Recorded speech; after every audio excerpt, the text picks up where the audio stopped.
Hello, everyone. Welcome. My name is Donna D, and I am the Urban Mommy, and I am here with another guest, and we have another podcast. Today, we are going to talk about a lot. So, we are going to talk about holistic living, conscious parenting, the whole soul mama vibe. All right. So, with me today, I have Miss Elena, and she is joining us way from Australia, from Sydney. Mm. And Hello. she's only seen one kangaroo. I've seen a few kangaroos, but only one jumping down the street. That's very Oh, rare. okay. All right. So, do you want to tell everyone? Can you introduce yourself? Who is Elena? Yeah, I sure can. So I guess I'll just start with Elena is a mother of three humans, and one of them is 6, one of them is 10, one of them is 20, believe it or not, and about to go on his first trip snowboarding in New Zealand on his own with his mates. So I said goodbye to him this morning. I shed a little tear as I farewelled him. I dropped him at work. He's an early child educator, so he works in a preschool. He's an awesome human. So that's really the main focus of my life is my family, and it wasn't always so simple. I had my son for 7 years on my own, and when I was on my own and I was developing myself as a human, I was very lost and had a lot of adversity and struggles. And I came out of that with a really big mission to really just to empower women as they emerge through motherhood. I feel like motherhood is such a personal development opportunity, and a lot of women miss it in the busyness of the day to day. And then they're not sure who they are anymore. They feel a little lost, maybe. Or it's like, I know who I am, but I'm different. I don't know who I am now, and we can get a bit disconnected, disempowered, depleted in our reserves. And then we have these big picture for our lives, and we're not quite sure how to get from here to there. So I kind of offer a pathway for women to get from here to there. So Okay. So, when you were raising your son alone for those yeah. 7 years, how did you feel? How did that make you feel inside? Did you ever Oh, think that's that you would be a single mother? my mother was as well for a while, so it wasn't completely alien concept to me, but it wasn't something I was planning to do. That's for sure. It wasn't something I was hoping for. It was different to what I had expected or hoped for in my life, and it started pretty early. So I split up with his dad when I think he was about 4 months old. So pretty early. I was on my own early, and it's not the easiest. It feels for me. It felt very challenging, very isolating. Really, I guess I just felt kind of confused, like I'm not quite sure who I am. I'm not the wife, and I'm not the mother with the family, and I'm not the single woman without the family. I'm kind of somewhere in between all of those. And I think sometimes it's hard to fill your place in society as well. And It definitely is. Women yeah. like to, I know, definitely in America, women like to equate their self worth with different titles. So Yep. sometimes when things don't go as planned, we become pregnant, we're having a baby, and then we're a single mother, and it's like all of a sudden our quality points go down. Like, Yep. and that's how it feels to us as Yep. a as that parent. And people don't Yeah. realize the pressure that they put on young girls. When we're going through that, like you said, we don't choose that, and not many of us. It just kind of happens. So it kind of makes Yes. it a little bit more difficult when you say things like, that their value is going down. So, Yes. what would you tell if a young girl came to you right now and Yes. said, "I'm pregnant. I don't really know what I'm gonna do. The father does not want to be involved." What would you tell her? The first thing I would tell her is that I'm listening, I guess. I think we really need to listen to the experience of people, and understand that it may not, as you say, excuse me, it may not fit into the boxes that we expect it to. I think a lot of what we need to do more of is accept. We need to accept that things are not always predictable and things are not always categorizable, and we need to allow people their experience. And I think for a girl in that position, for example, there would be a lot of fear and a lot of conditioning that suddenly appears that maybe they weren't even aware was there. all this conditioning about what it means to be a good girl, what it means to be a good woman or a good mother or a good whatever. We have all this conditioning and it often doesn't come up until it's challenged. So I guess the thing I would most want to do is create safe spaces for her in which to explore how she can discover herself through that experience and respond in the way that she feels is right for her.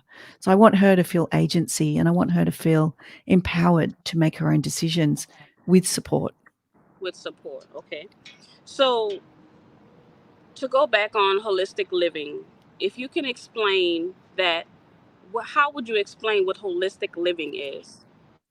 Well, so that's really interesting. It means a lot of different things to different people. And for me personally, I really think that we've become quite disconnected with our role as carers of the environment, as nature custodians in a way. And it sounds a bit woo-woo. It's actually not at all. We are, animals living in an urban situation, in a situation when we've lost touch with, we live in a garden, not the jungle, right? So we've forgotten about the wildness of the world and we've sort of forgotten about our impact on that. And yet we rely on it. We rely on nature to breathe, to eat, to everything. We survive because nature survives. So I think often we can get very disconnected from that idea when we live in urban settings, when we live in our modern Western paradigm. So I think it's really important for us to think of things in a connected way, to remember our interconnectedness.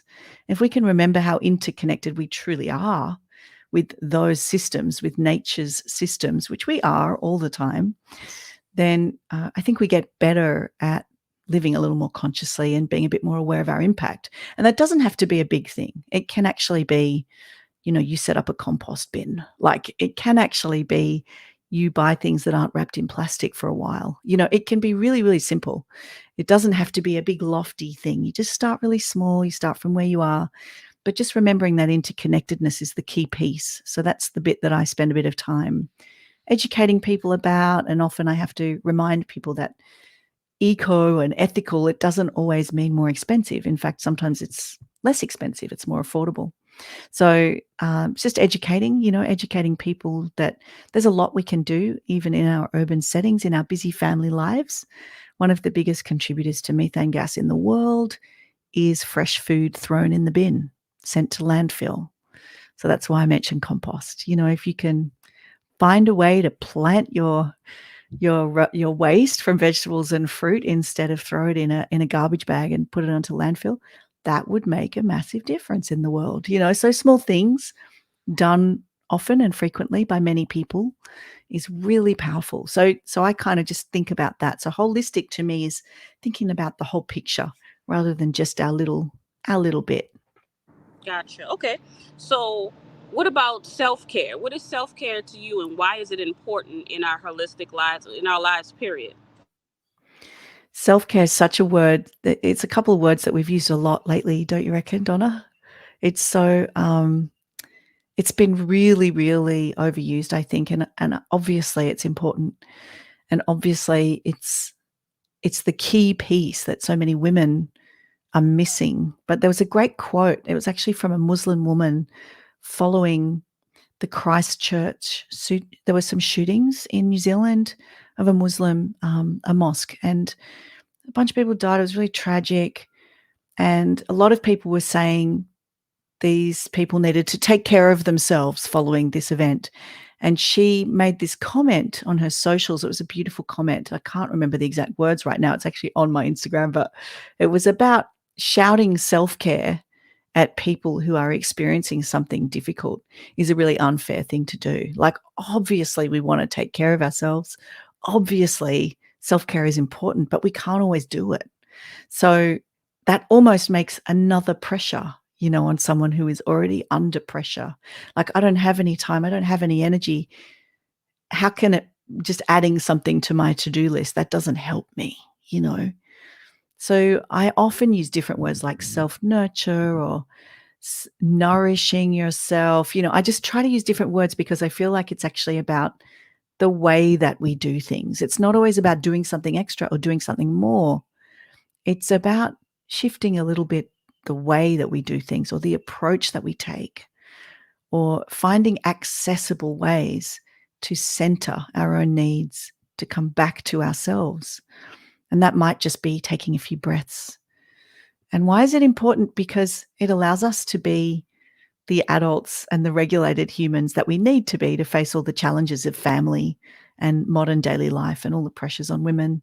So many pressures on women. We carry the mental load mostly, the majority of the mental load. We, like me this morning, we're in full service so many hours of the day.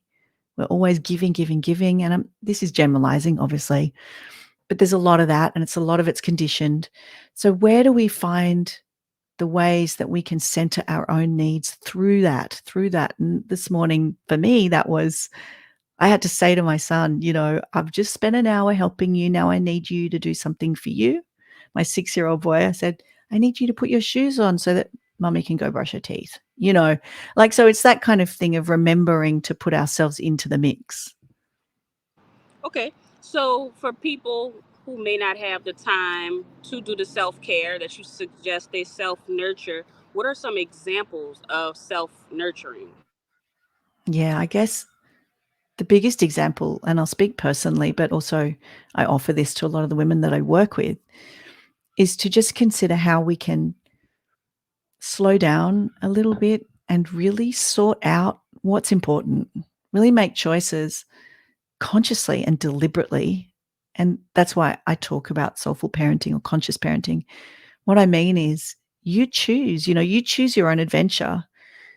You're the adult, you're the one who has to take responsibility for your experience.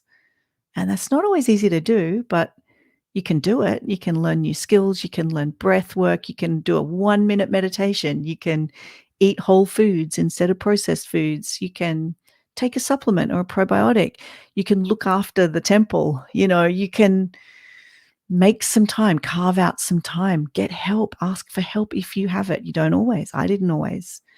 Ask a friend, can my kid have a sleepover? I need some time to myself. Like, advocate for yourself. And it's a skill like anything else that we have to learn. It's definitely a skill. I remember a couple of months back, I was extremely stressed out from like everything that was going on with family, with my kids, with my work. And I said I needed an apartment. I said I need to get away. I need some me time. And Yeah. in fact, that's what you see here. You see an apartment. I actually left my house because I felt like my house was just filled with everything that I could not conquer at the Yeah. moment. And it just was reminding me of everything that I did not do. So I wanted to get this space. And I am still 8 months in, I'm still explaining to people why I had to make this decision for myself. Yeah. Yeah. People find it hard to understand. It's confronting, and it confronts them because they also probably are not doing what they need to do, right? So we have this myth that a busy, hustling, hectic woman is a successful woman, right? That if you're juggling and you're busy and you never stop moving, that you'll be great. It's not true. It's a total fallacy. And it's, as you've experienced as well. And I just want to say, Donna, that's amazing. I applaud you for doing that. It's incredible. And it might take some time, as you say, because we get really depleted. And if it's happened over a number of years, the unwinding of that and the turning back of that habit is also going to take a number of years. For me, it was 7 years to overcome really, really major adversity and depletion. And now I have it in a smaller scale, so I book in, and there's the things you do in the day, the things you do in the week, the things you do in the month, the things you do quarterly, like a retreat, a weekend away, and you have these systems. And I think as you get better at it, you start to build them into the fabric of your life. Okay, what about boundary setting? Oh, that's a good topic. That's a favorite topic.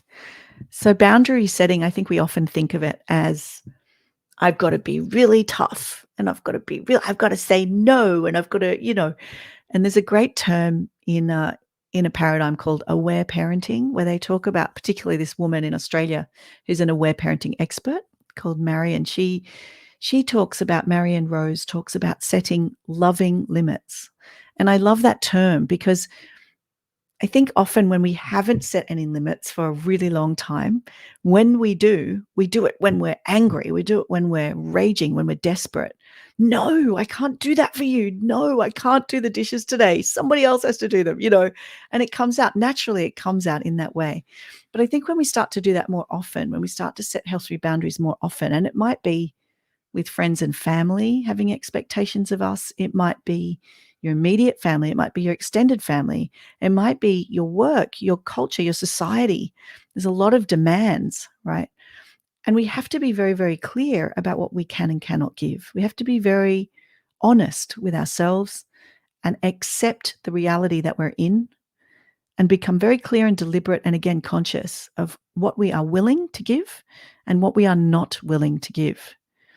And then we go about creating those boundaries, those loving limits where we say, I love you. To your 6-year-old, you could say, I love you very much. And I would very much like to have a play with you.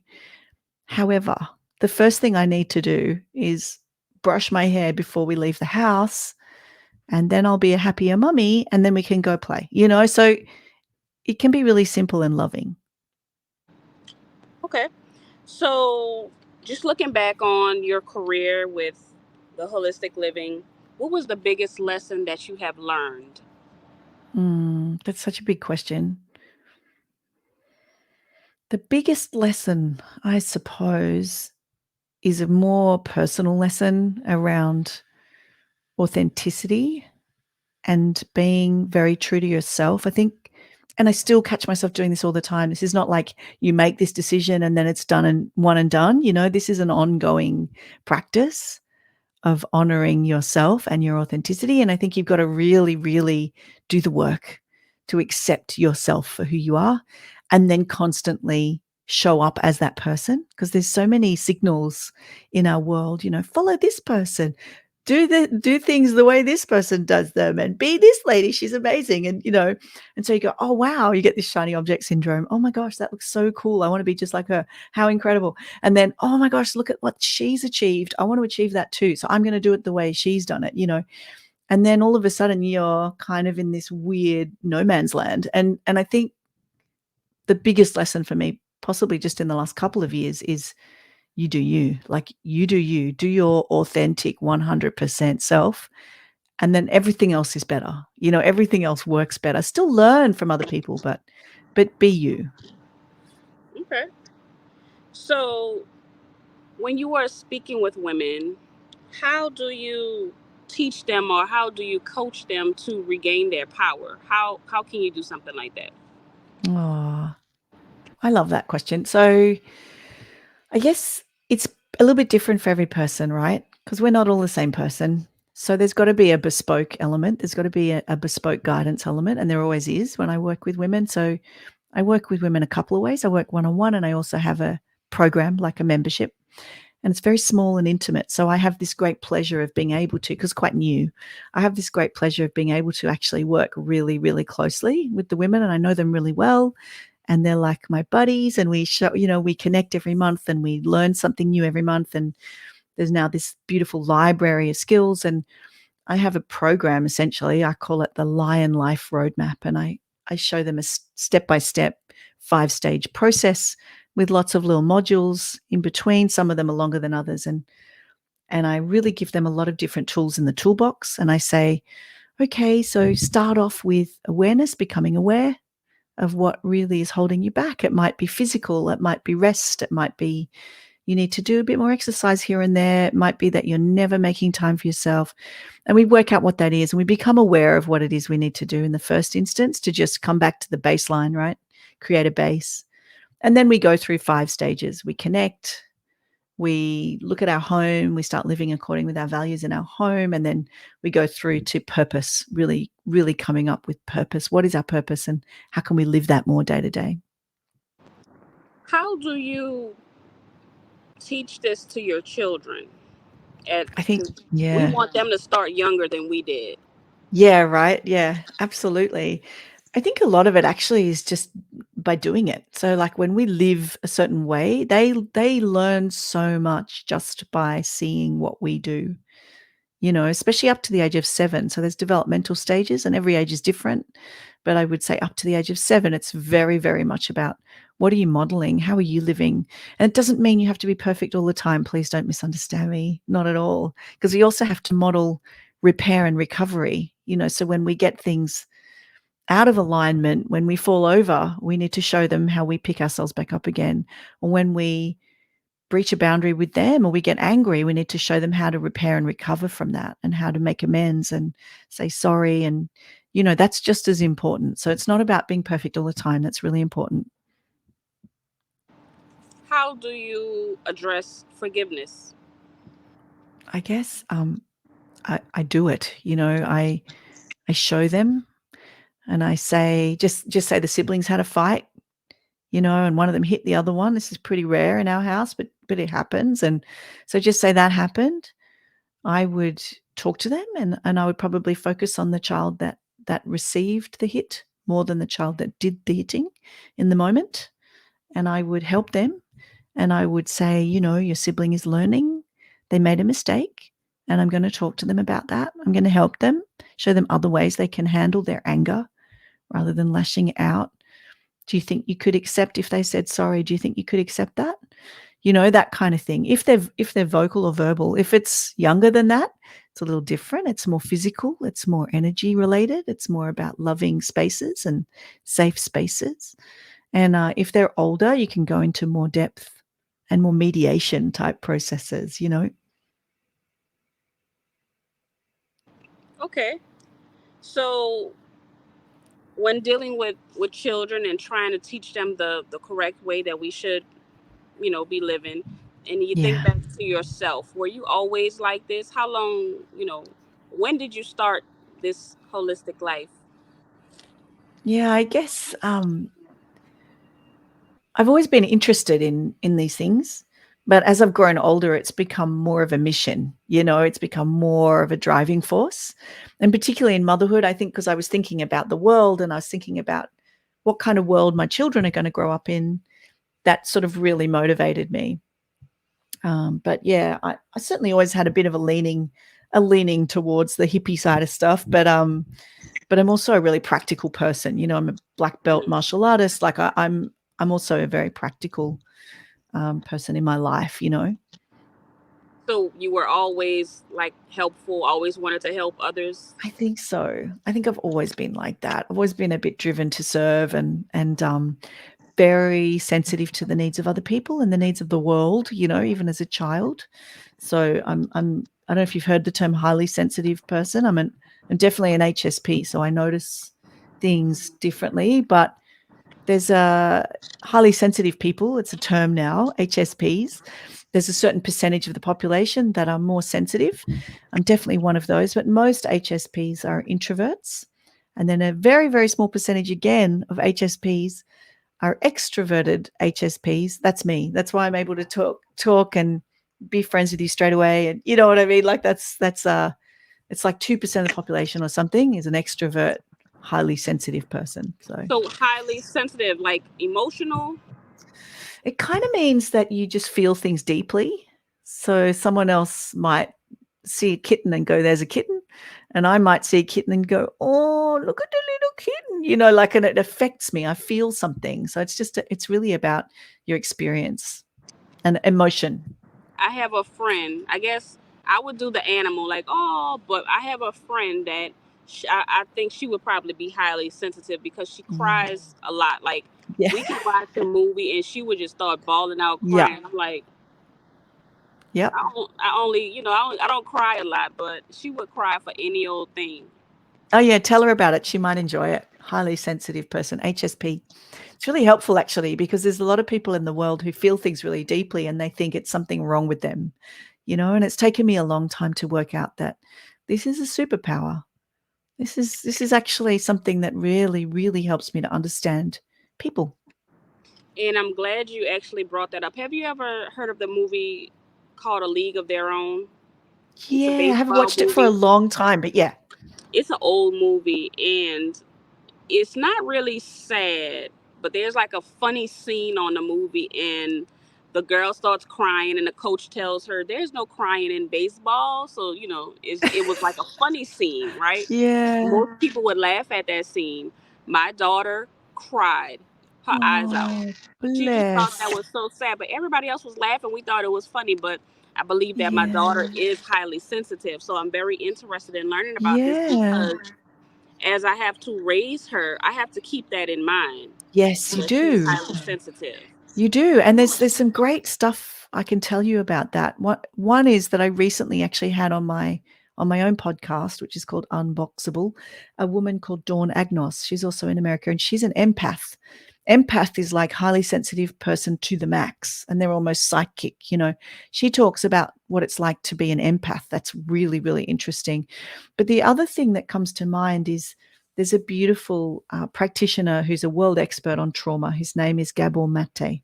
Gabor Mate is a Canadian, originally Hungarian man. He's a doctor, and he's spent his life now in that world of treating people with intense difficulty, either palliative or drug addiction. He's now become one of the world's greatest experts on trauma. And he talks about trauma is not the thing that happens to a person. Trauma is the thing after the thing that happens. It's the response the person has to an event. It's the wound that they carry as a result of the event. Now, some people may experience trauma from big things. Other people may experience trauma from death by a thousand paper cuts. So if you have a sore shoulder, this is a great analogy that he explains, and somebody touches your very sore shoulder, you'll be like, ow, that really, really hurt. But someone else who doesn't have a sore shoulder will just be like, whatever, doesn't feel a thing. So if you are carrying a wound, an emotional wound already, and that can happen in lots of different ways. It could happen just from a difficult birth. It could happen from a particular style of parenting that you've experienced that didn't match with who you are, that didn't work for you. It could just happen because you're a sensitive person in an insensitive world. That can be experienced as trauma. So, and that word is overused, and we maybe need to think of other words for it, right? But sometimes we carry these wounds, we don't even know we're carrying them. And a lot of time children actually carry those wounds and we don't realize, because it's just from them growing up in a world that expects them to be something they can't be all the time. And like this morning, I accidentally scratched my 6-year-old's leg when I was putting his shoes on. And I've got my not very long, but strong nails. I scratched him and he cried so hard. And it was really hard not to go, I just scratched you, but I was like, oh, darling, that really hurt you, didn't it? Oh, that's so cute. Mm. But yeah, so I've taken notes. You said that the person came on your podcast last. Was Oh, I yeah. Her name's interested? Dawn Agnos. Yeah, I can give you the link to put in your show notes. I'll Yeah. definitely watch it. Yes, so we can. And I'll link it as well so that people can pay attention Yeah, there's a because few. Mm. I think a part of conscious parenting is that we have to learn our kids.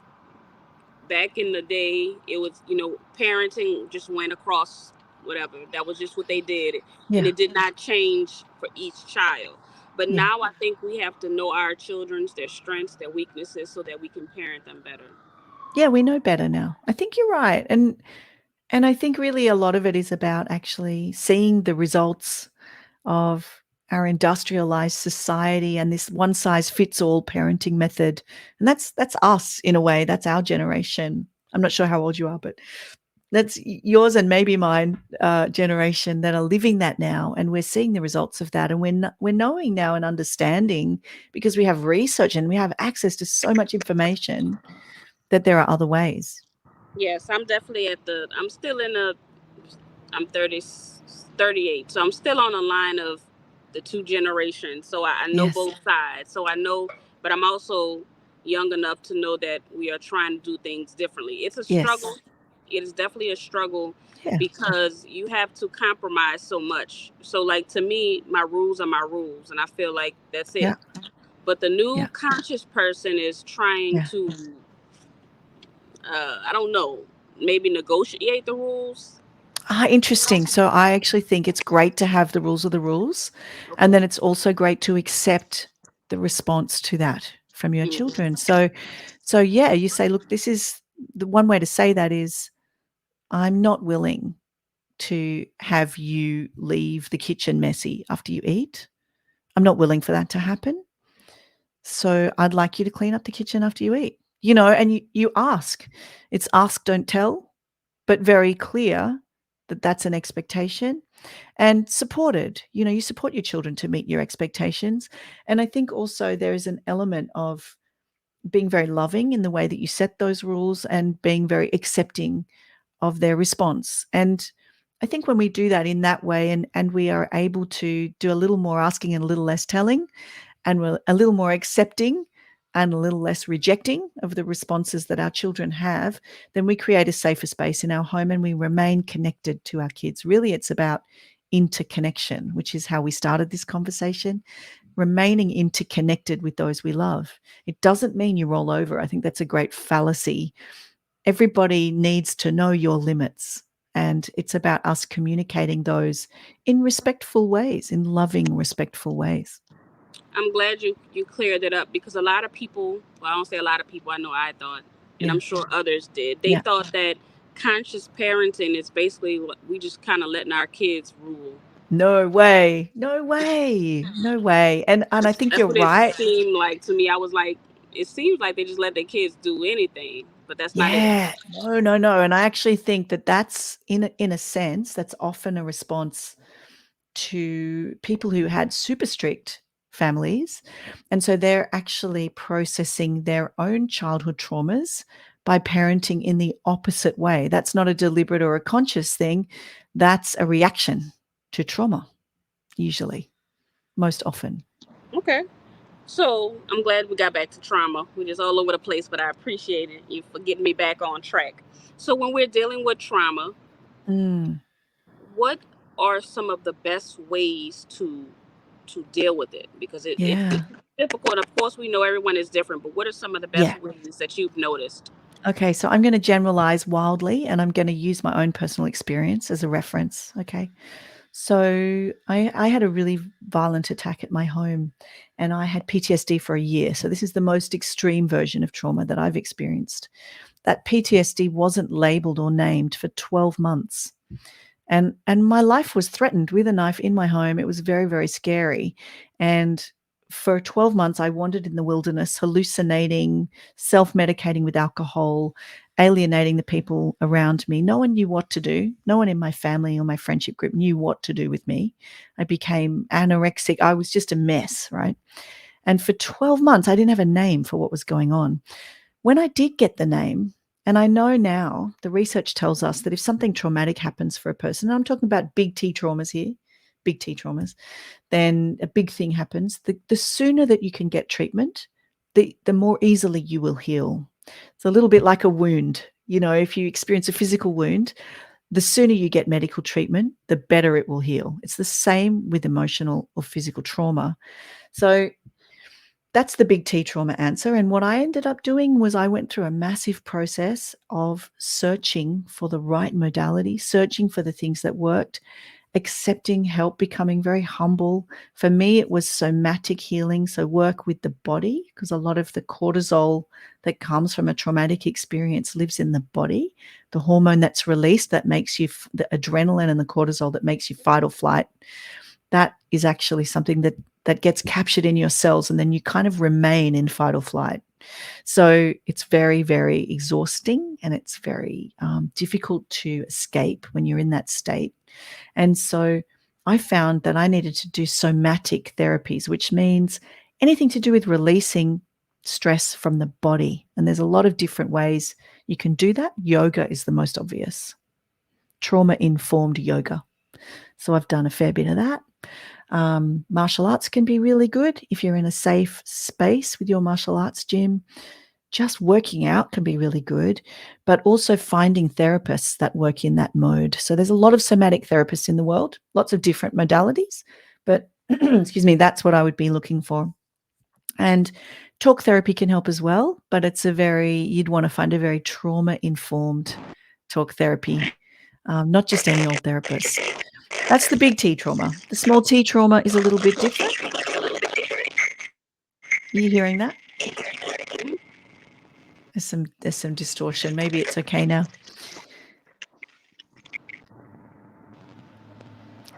So I think with the small t trauma, it's a slightly different story. It's actually about working with people like me and like aware parenting practitioners, coaches, and mentors. And if you've got something that just keeps showing up for you in your family, some sort of struggle, some sort of challenge, you keep flipping your lid and losing it with your kids and you don't want to. You can see it's affecting them. You can't seem to create a safe space in your home. You can't seem to get back on track with your own self satisfaction, your own fulfillment. That's when you go and get some help. That's when you go and get some help from someone that knows a bit more about it. Do a course, join my membership, find a coach or a mentor that resonates with you. If this is feeling like you're feeling this in your body, that means you need to take some action. We have to start noticing what we need. Gotcha. Okay, so get to my favorite question. If you could go back in time and talk to 17-year-old Elena and tell her about Oh, life, what would you tell her? gosh, it's so simple. It's just the world needs you to be you. The world needs you to be who you are. Don't be afraid. Don't go into judgment. Don't go into self criticism, but really step into your power. Find your raw, and everything will be okay. Like everything can be answered with what you already have within you. That's probably what I would have said to her because she did not believe that. Good. Well, guess what? There are many Elenas that still need to hear that message. So I'm going Hope to so. make sure I always put this part as a clip because advice is always good, especially looking back. It's much easier Yeah. to give advice when you're looking back. But I do want Yeah. to tell you so much thank you. You have been a breath of fresh air. I love your story. Um, Thanks. I was taking notes of everything you were saying because I do want to, learn more. I'm going to go listen to your podcast as well. Can you Yeah, please tell do. the followers and the listeners how they can keep up with you, how they can support you? Yeah, look, it was so beautiful to meet you, Donna. I love it. It's been such a great conversation. Thank you. And the best way is probably just Instagram and Facebook at Soul Mama Hub, which is SOULMAMAHUB. And then I have a website, which is myname.com, elenaturley.com, ALENATURLEY.com. And there you can find all the things that I offer and my membership. You can join a wait list and all that sort of thing. Get my emails. I send out 3 resources each week for people to support them. Okay, that's awesome. I definitely hope you all support because Yeah. we all need help. We are all trying to get better. We're all trying to become better. And Yeah. the holistic approach is going to ensure that you get everything, not just the surface. You want to Mm. get everything, even around you. We talk about composting Yeah. and recycling. So Yeah. Yeah. everything is going to come full circle. So, again, Yeah. thank you for being here, Elena. Thank you all for listening. Remember to like, comment, share, tell somebody about the podcast. And if the Lord says the same, I will see y'all next week. Thanks, Donna. Bye.